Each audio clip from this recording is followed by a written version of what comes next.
Let me read again. Did you see the polyamory tweet that I sent to you? People are dragging polyamorous people low. Hope you've removed hand from polyamory. I used to be so much about what you are inside is the most important. You don't have to change yourself for anybody. If you don't want to look pretty, you don't have to look pretty. If you don't, but like since being in America, I've learned the necessity of beauty for a black woman like me living in America. It is not necessarily optional. Sometimes it is necessary that you leave the house looking like a beautiful woman, because that changes the experience that you're going to have outside of your house. This is your friend Amara. This is your friend Amara.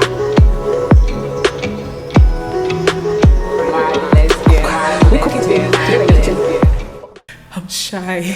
Hello, my people. If you're my people in the house, say hello to me back. Hello. Hi.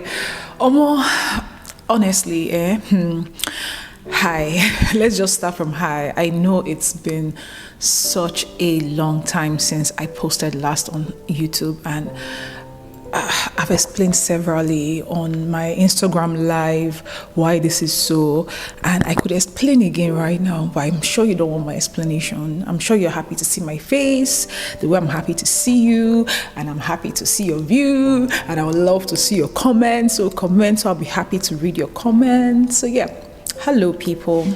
Hi, this is a friend, Amara the lesbian. The thing I don't like about YouTube, and this is why I run away, every time I sit down to make a YouTube video, I just feel like telling people the truth. I just feel like opening my mouth and just saying the truth. Like, just nobody asked me, but I just want to tell you the truth. Anyways, yeah, this is me. I'm here. I'm back. I've been gone. I took a little break because school was no longer in session. We were having summer break, and summer break I just started working on my short form videos, my Instagram and TikTok. I was just, and I was also growing a second TikTok account, so I just focused on short form videos, and long form videos took a hit, which is YouTube, because it takes time to sit down, make a YouTube video, then edit the YouTube video. Anyways, I'm here. Hi, how are you? In the comment section, please take time to tell me, how are you? How are you doing? Did you miss me? Did you even notice I was gone? Did you notice? Abi, you just went on with your business without even noticing that your favorites is not around, For those of you who follow me on Instagram and TikTok, you're not missing much because you see me every week. You see me. I post well. Anyways, the last time you saw me, I was 20-something. Guess who is the latest 30 years old? Guess who is 30? Those of you who have been following me a long time on this platform, I have been waiting to be 30 for the longest. Yes, Gail made it out of her 20s. I survived my 20s. I am officially 30. So, yep. I can hear the cherry in my head. My birthday was last month, and I wish I was on here actually, because I thought of people last month. I wanted to make a video last month. I even took my camera to the cabin that I went to spend my birthday. I took my camera, but I forgot my memory card or something. I can't remember what I forgot, but I forgot something. Oh, I forgot the camera. I packed the camera and I forgot the camera on top of the couch before we left the house. So yeah, that is why I didn't make a video. I wanted to make, last day of 29. The way we used to do last day off. But yeah, I missed people last month. Anyways, yeah, my birthday was last month. I didn't post, but I'm here. I have a few questions I had written down that I get a lot. So I was like, okay, this is the things that I'm going to talk about on this video, because I just don't come back and be bombarding you with things. Let's do a check-in. This video is going to be a sit down, a check-in. I'll probably show you other things, but let me answer these questions I've written down, because I get these questions a lot. How are you, Amara? How am I? I am fine. I am well. I am okay.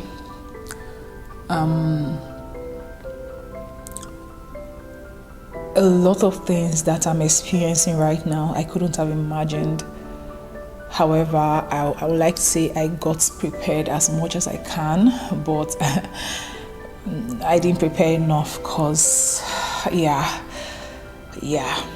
life is a lot, but I'm well. That leads me to my next question. How has America changed your perspective? I saw this question on TikTok. Was it TikTok? Or was it on my DMs? I can't remember, but I wrote it down and I said I was going to talk about this question. America has changed my perspective. No. Let's not say change. Shifted. I feel like my perspective in life, about life, has shifted so much since being here, right? And I'm sure even looking at me, you can see, right? Before I used to be so much about, what you are inside is the most important. You don't have to change yourself for anybody. If you don't want to look pretty, you don't have to look pretty. If you don't, but since being in America, I see how much I have learned the necessity of beauty for a black woman like me living in America. It is not necessarily optional. Sometimes it is necessary that you leave the house looking like a beautiful woman, because that changes the experience that you're going to have outside of your house. So yeah, just many things have shifted in my perspective, but that's one of it. How is living with your partner again? This thing has started making noise. So I'm not in the house. I'm in the outhouse, the common house that everybody shares. So that is the air? It's not AC. It's the central air. I don't even know. Sha is like an AC, so that's the AC. How is living with your partner again? Next question. How is living with my partner again? Okay, so we've lived before. Those of you that don't know, if you don't know, there are old videos about the times we've lived before, and this new time, it is different because we are older. We are more aware of ourselves. We are more. We are still trying to be more in tune with ourselves. I was going to say we are more in tune with ourselves, but in many ways, it's still a journey in progress, or something, a thing in progress. Our journey of being in tune with ourselves, right? We are more aware. They just leave it like that. We're more aware of ourselves. We know ourselves more, right? And for me, I find myself learning so much more now than before. Like before, life was happening to me. I was living with my partner, but like a whole lot of things was happening. Right now, not a lot of things are happening, right? Because I'm going to school. Yes, there's an MBA program, but I don't necessarily have friends like I did in Nigeria, or just Okada men, or just like noise, right? That Nigerian noise, right? I don't necessarily have people that are constantly knocking at the gates. So like now I'm more focused to like see my habits, see my babe's habits, see my patterns. Like there are some things that I would do before and it would just pass me by. Now I will do them. I'm more aware, I'm more present. So I will notice, oh, this thing, right? So I'm learning so much. For example, there was this video I posted 2-3 days ago about 3 things I do for my partner, or 3 things I do before my partner comes back from work. After making that video, I was sitting with that video. Not even before making the video, I have been thinking about how taking care of my partner and doing those things. I talked about how before my partner comes back from work, I would dress the bed, I would make sure there's food, and I'll usually make sure there's food. It's not all the time. Before Lainka is watching this video and she's eyeing me, it's not all the time, but I usually make sure there's food a good percentage of time, right? I'll dress the bed a good percentage of time. And then one more thing, I'll make sure the person that she sees she left home, the person that she left when she was going out is not the person that she comes back home to. If you have not watched this video, go to my Instagram and watch this video. So, but I had been, before I made that video, I had been doing this for like months. I'd been doing it for a while, and just watching myself do those routines and do those practices healed something inside of me that came from like parental trauma, right? So those of you who have watched me a long time, like I was that child that came out crying like, yo, my parents. Now I'm looking back and saying that yeah, these people were they were dysfunctional. That's the word, right? They and most African parents are, they they didn't kindly ask for things that they needed. Small things, simple things like you went to work and you come back home and your kids are playing around and they did not wash the pot and you start shouting, you start beating them, you start. Now I realize this, I understand the psychology of coming back from work and the whole place is messy, right? I understand, I can imagine what it felt like now from my parents' point of view, right? I can imagine what stress would have done to their brain, to their reflexes, to the way they talk. Because imagine, like I made a video talking about how I intentionally do things to bring out good feelings for my partner. People deserve that. Our parents deserved that, right? I'm not saying it was supposed to be from their children. That's a dysfunction. They deserved somebody curating good feelings for them after they come back from work, after they stressed with life. Yes, it wasn't supposed to be their children, because children don't deserve to have that level of responsibility or duty. Come on, they did not bring themselves to this world, so children don't deserve that. However, what I'm learning now though is just to look back and just be like, yo, yes, this actually feels nice. Coming back from work and the whole place is smelling nice and there's food ready is a nice feeling. These people deserved that. It's unfortunate that they wanted their children to give it to them and they didn't have, they were poor. It's unfortunate because looking back now, you realize most of the things that causes so much trauma with families and within family setup is poverty. Not just my family, a lot of families. If you look back to if you look into the trauma, the everything that people encounter in family setups, you notice that it is much more rampant with families that are in the poor zone, that are struggling with poverty. Poverty enables a lot of abuse within family setups, parental abuse. Do you understand what I'm trying to say? Because, yeah, it feels nice to come back to a house that is clean, but that's not the responsibility or duty of little children that you told God to give you, that you're going to take care of them. Now you brought them to come and be your care, and then when they fault or when they don't do things right, you're shouting, you're screaming, you're scattering their nervous system because you don't feel great. Anyways, that's why it's called dysfunction. But now, doing these things for my partner is just showing me so much. That's what I'm talking about. We are much more aware this period. So I'm learning so much, not just about my relationship, not just about myself, but even my parents, my family, just a lot of things, the world in general. So I'm much more present. And yeah, that has made this period of our life, living together, this period of our life, way more, I don't know what word to use. I don't want to say intense. Not intense. Interesting. Will I say interesting? Actually, very interesting. This period of our life is very interesting. It is even the way we fight or have tense moments and the way we all talk and represent ourselves. It's yeah, we are now becoming adults. We are now becoming the adults we used to look up to and talk. Not even look up to, because I don't really know if they were adults I looked up to. But we're now becoming the adults that we used to hear about. Just so adults they behave. Yeah. So that's how is social media and content creation. My dear, it's a lot. It's a lot.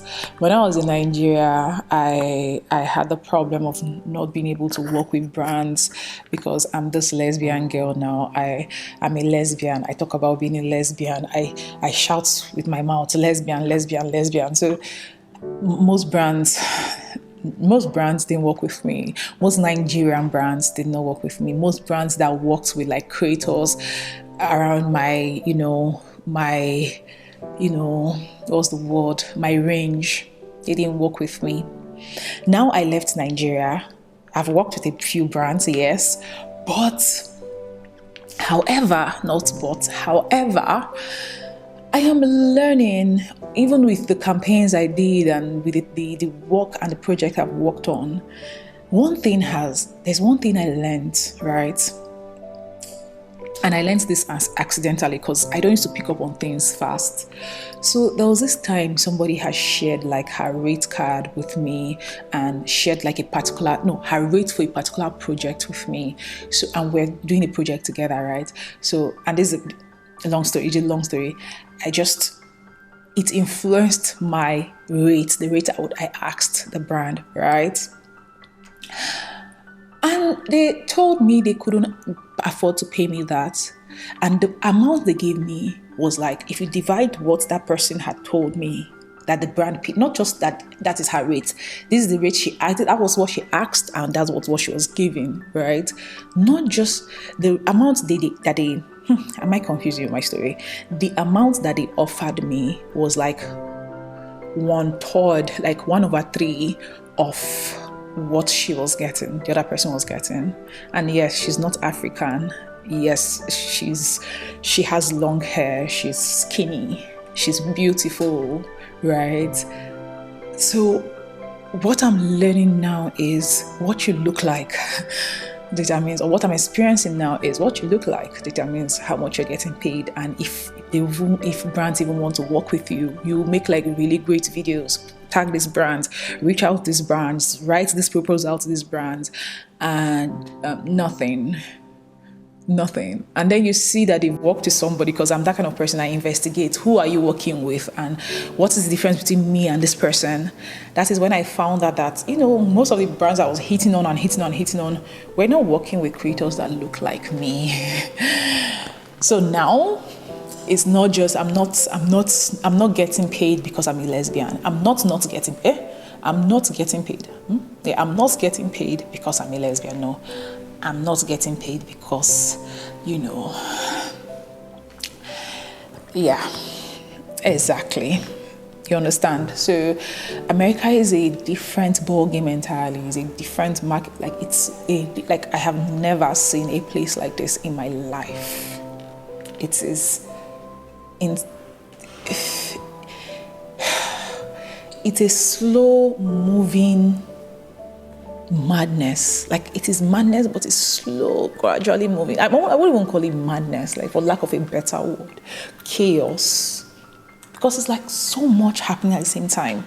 But if you look, everything is happening slowly, but it is not. Everything is fast. America is intense. What's that one?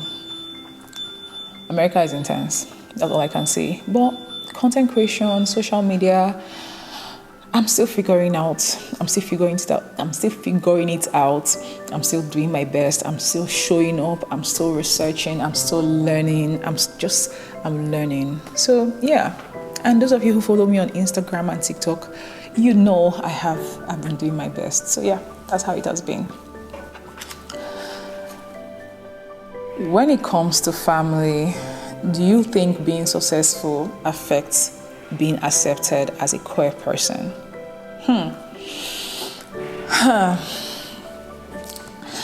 See, I've talked about this, I think, I'm not sure, have I, on this platform? The answer is yes. Yes. I'm sure everybody will say yes with me. Yes, I think it does. I think people are fickle.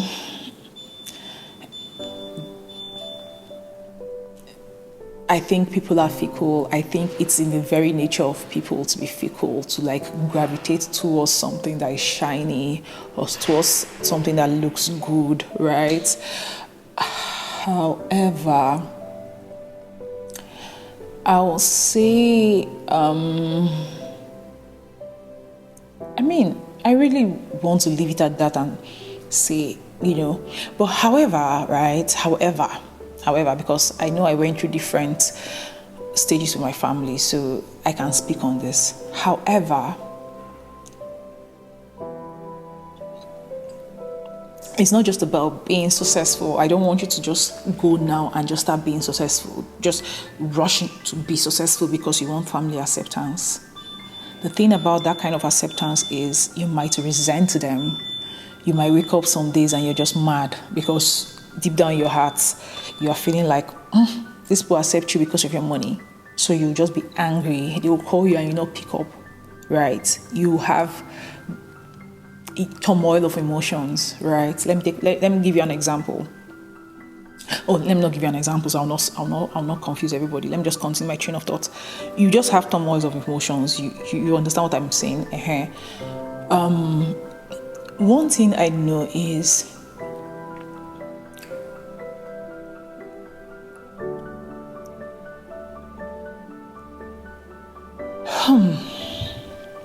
I'm trying to word this well without distressing, because I see myself also losing my train of thought.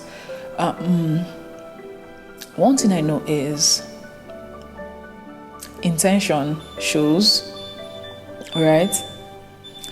So it's not just about when you make money. Even the things you do before you make money also matters, right?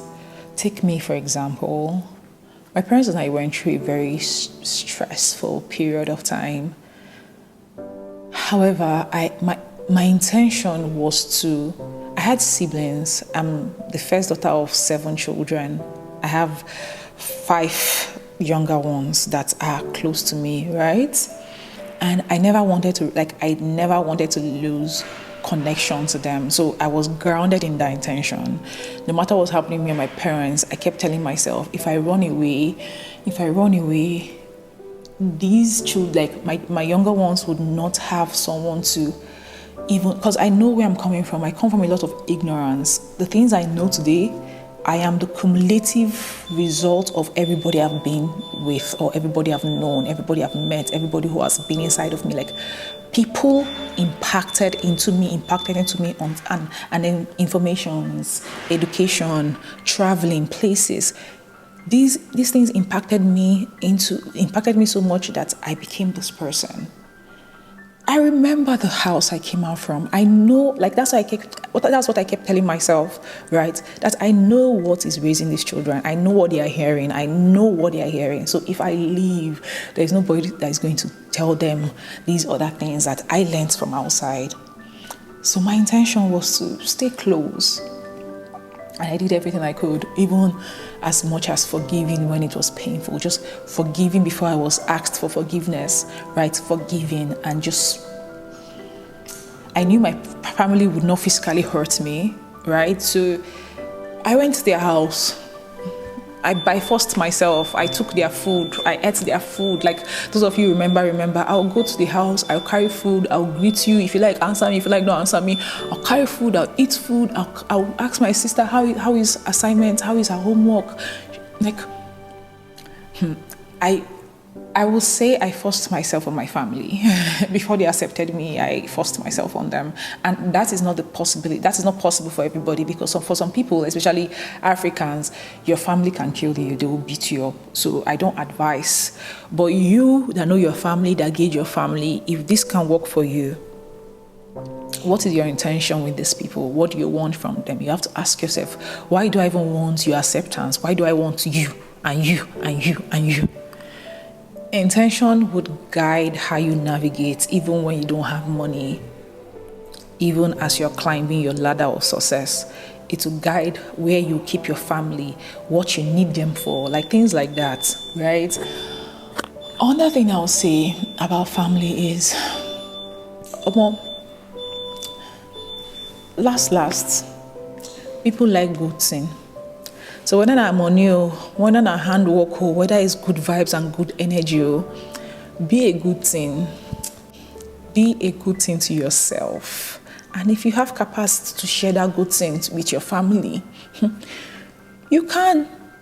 But just be a good thing to yourself.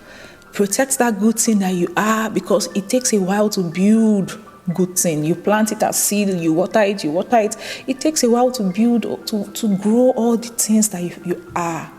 So don't just have boundary. Don't go and threaten your peace by trying to share your good thing with your family, right? So gauge them.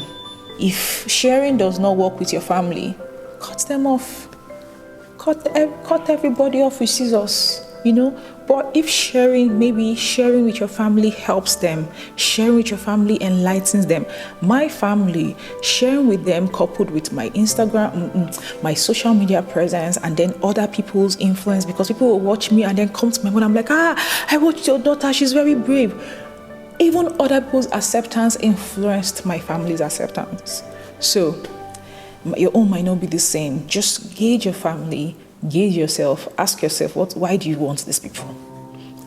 The most important thing is being a good thing to yourself. Be a good thing. And then protect that good thing. Build tall walls to protect that good thing. If you put window in that your wall, then anybody that comes to your window, you open the window and look at them and assess, why do I want you connected to me? Don't just pack everybody and put in your life and say it's family. It's family. What are your intentions with these people? All right? When it comes to me, let me share with you my intentions with my family. See, like I said, I'm the first daughter of 7 children. I know one of the reasons God gave my mother me is because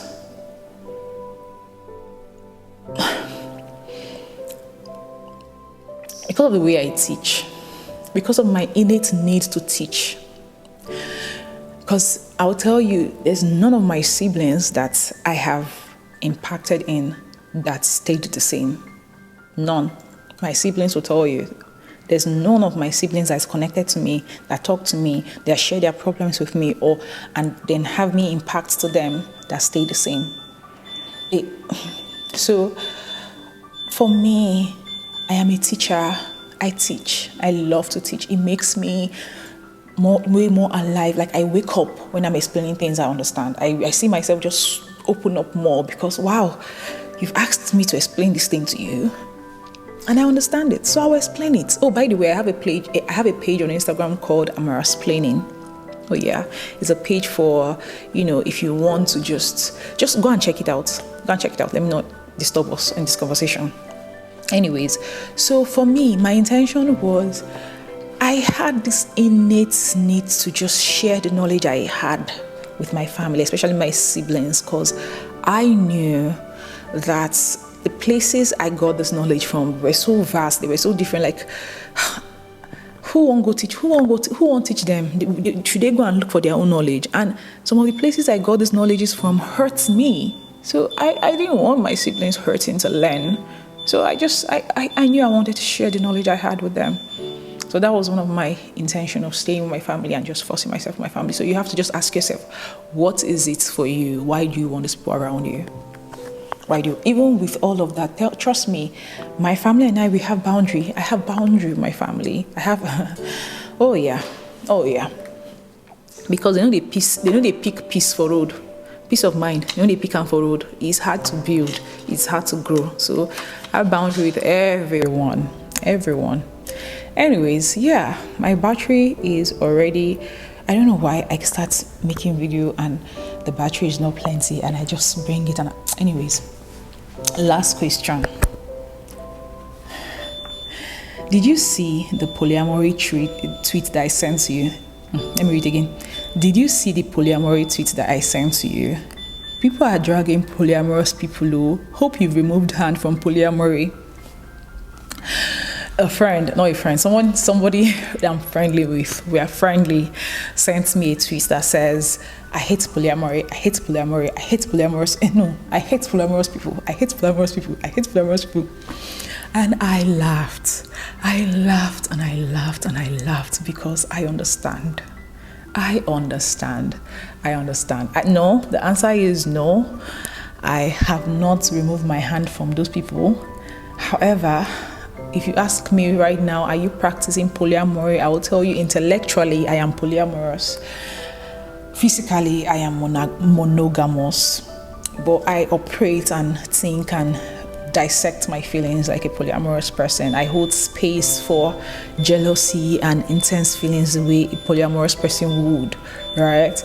I dissect it and intellectualize it and like a polyamorous person would. Do you understand what I'm trying to say? Anyways, so yeah, I am still very much polyamorous. However, this world is a lot of things at the same time. This world, a lot is happening right now in the world, and that is not the priority of my existence, right? Bringing more people into my circle or my life or my bed is not the priority of my existence right now. The priority of my existence right now is being empowered, really. Empowering my mind, my spirit, my physical, my finances, healing my financial anxieties. I want to have less financial anxieties as the year comes, just less and less and less, until today I realized that financial anxiety is a thing of the past for me. So that is not the priority of my existence right now. But yeah, still very much intellectually polyamorous. Does that answer your question? Anyways, that I said that was going to be the last one. Thank you everybody for having me just sit down and talk to you. I am back. I am back. So expect a next video in the next couple of days. All right, I am back. Thank you for being here. Thank you for always coming back. Even when I leave you for months, you come back. Thank you. I'm back though. I'll see you in my next video. I need to leave now because I have a package that I need to pick up soon, and I need to pick it up myself, and it's here. It's almost here. Thank you from me to you. This is Amara the lesbian. Amara the beautiful girl. We're going to talk some more about this beautiful Amara as time comes on, and the stress of being a beautiful woman, because it's so stressful to be beautiful all the time. So stressful. Anyways, let's see my next video. All right, I love you all. Thank you. Bye.